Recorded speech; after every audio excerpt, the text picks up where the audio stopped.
This state is in real trouble right now. We have got food shortages. We have all kinds of water damage, and we are just getting back online with our power grid. And the governor has issued a statement yesterday that he would like ERCOT, which is this weird oversight company that is supposed to oversee and make sure that our electricity grid is stable and reliable. They completely dropped the ball. There's an investigation starting there, and we have Ken Paxton on the phone to tell us about that and so much more. Hi, Ken. How are you? Hi, good morning. It's been a tough week. Boy, you ain't kidding. Can you first explain quickly, and we've got so much to go through, and I don't mean to rush, but I want to make sure that we get to as much we can with you. Can you explain what the hell ERCOT even is? Okay, so ERCOT was put together back in World War II, and it was a bunch of Texas utilities that sort of coordinated so that they could use their excess capacity to send to industries along the Gulf Coast to help production for the war. So that's how it got started. And then after the war, they realized there were some benefits to working together. So they developed this network, which is lots of energy companies sort of working together to create power. And then they use their excess capacity and go where it's needed. Okay. Obviously, that wasn't working. And it is also the only power, reliability system or whatever it is. It's the only one in the country that has also litigation protection from the government. So you can't sue this company. What is this? Yeah. Well, so this is it's an entity that the legislature oversees, and also the Public Utility Commission in Texas, which is appointed by the governor. So I believe if there's some type of liability protection, if it's at least at the state level, the legislature could fix that this session. They could say, you're not immune from liability. And is this a public-private partnership between the state of Texas and these energy companies?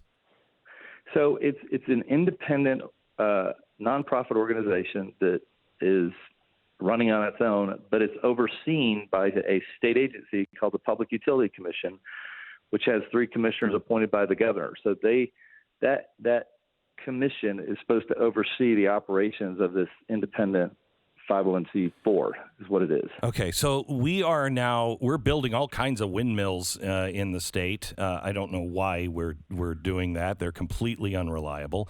It wasn't a weather problem with or wasn't a wind problem with the windmills. It was that they didn't weather strip anything.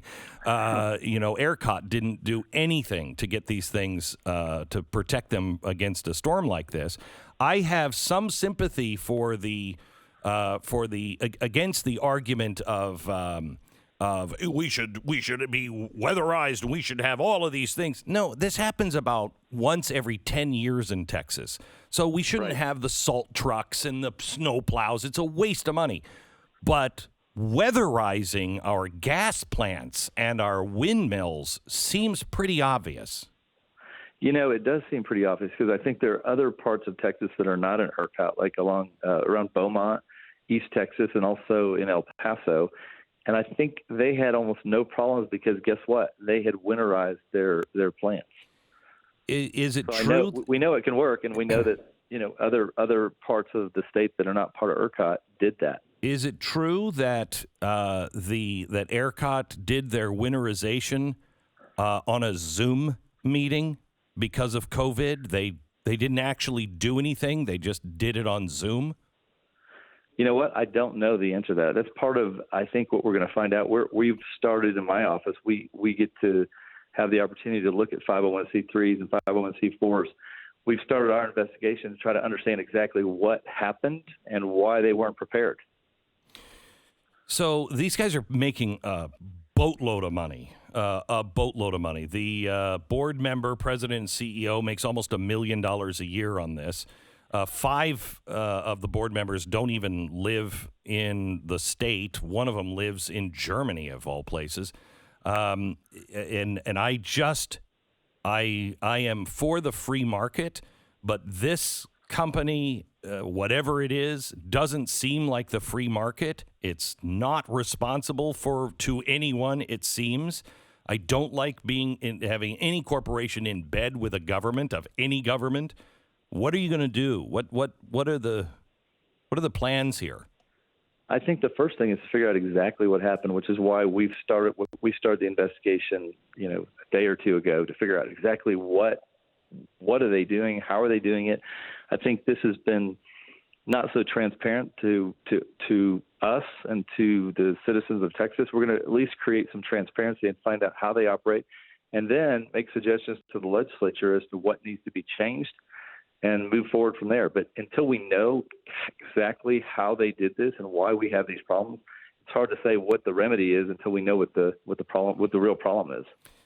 So Ken, if Texas goes down, we lose the entire country. I know you know that in 2008, 9, 10, the recovery was mainly on the back of Texas. I think we created 60% of all jobs in the country.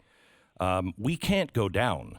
If we get into this green energy garbage, we're toast. Texas is Texas partly because, A, you're still free here, but you have cheap energy. Is the governor going to stand against this push for the Green New Deal? Because that's all anyone is talking about is how we're not prepared for the new world because we're not all green. Well, certainly Texas, we're all about the most reliable source of energy, and we produce a lot of it in our own state. So we've looked at all sources of energy, but the reality is we all know that right now these renewable sources of energy are not reliable and they're not cost efficient. Until they are, I'm very confident that the legislature and the governor will not put their full efforts into relying on unreliable sources of energy. What happened to our nuclear power plant? Why did the gas and the coal and the nuclear, what happened there? I think it's the same problem. It doesn't sound like they winterized any of it. That's what's so shocking to me. It doesn't seem like it would be that expensive given that other places do it around the country, including other places in Texas. So I think that's going to be one of the first questions that when we do our investigation, we're going to ask, why did you not winterize when El Paso and East Texas and other parts of the country do that as a matter of course? It doesn't make a lot of sense unless you can tell us there's some reason we don't understand at this point. Is there anything that the state can do? I mean, I'm so concerned about, the price of plywood has gone from $15 a sheet, regular plywood, to almost $40 a sheet, and that was before this happened. This is going to cost a fortune, and also the labor to do it. I mean, there's all kinds of regulations on who can touch what. I mean, Stu has had plumbers out to his house, but because he had a fire suppression system, they can't do anything. They can't touch it, and it'll be months before they get to that stuff. Is there any kind of regulation that can be safely cut to help people out? That's a great question. I think that's something the Texas legislature and that the governor with his emergency orders could actually implement right now, is to have a review of all regulations affecting construction and maintenance of power plants and other electricity generation sources to make it less expensive and easier to upgrade these things so we don't have to experience this again. So, yeah, I think there are definitely things that the state can look at doing to make it less expensive and more make sure it gets done more quickly. Ken, I want to ask you, really this is kind of a personal question, especially with the loss of Rush Limbaugh this week. Biden said, and I'm quoting, that his administration is going to focus on demented and dangerous white supremacists. But through critical race theory, anyone who stands up for America and our traditional values is called a white supremacist. There is something approaching that appears to be extraordinarily dangerous. I moved to Texas and I moved my company down here, a media company, which is now the largest subscription right-leaning media company in the world. and it's based here in Texas. And I am terrified that, and so is 90% of the talent, that our voices are going to be squashed. Will Texas stand against this craziness and stand for the First and Second Amendment? Absolutely, and I have the same fear as you do, both from the government, from the federal government, but also from technology companies. Yes. So we're in the middle of fighting the Biden administration already on immigration. I expect that there will be more issues coming up, including some related to free speech.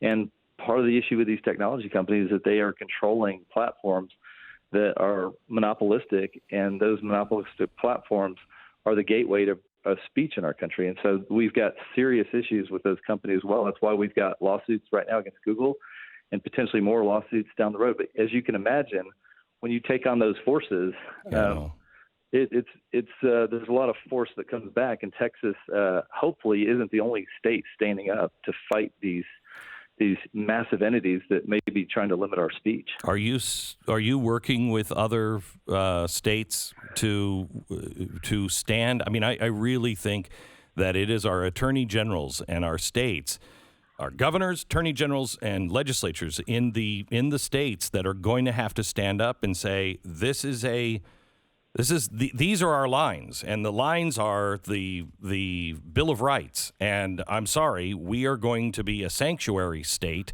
for the Bill of Rights. We will not go over the cliff with the rest of the country. Yes, and I think there are AGs that are going to stand up and fight. I'm concerned that we don't have the numbers that we've had in the past, but I'm certainly working behind the scenes to bolster that number and encourage other AGs to help us, because I don't want it to be just Texas.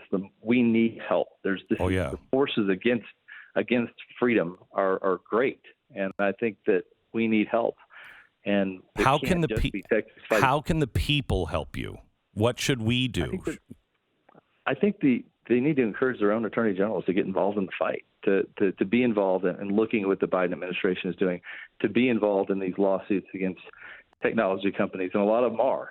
So right now, that's where the fight is for free speech. Ken Paxton, the Attorney General of the great state of Texas. Good luck on your ERCOT investigation, and we look forward to having you back. Thank you. Thanks, Glenn. Have a great day. Bye-bye.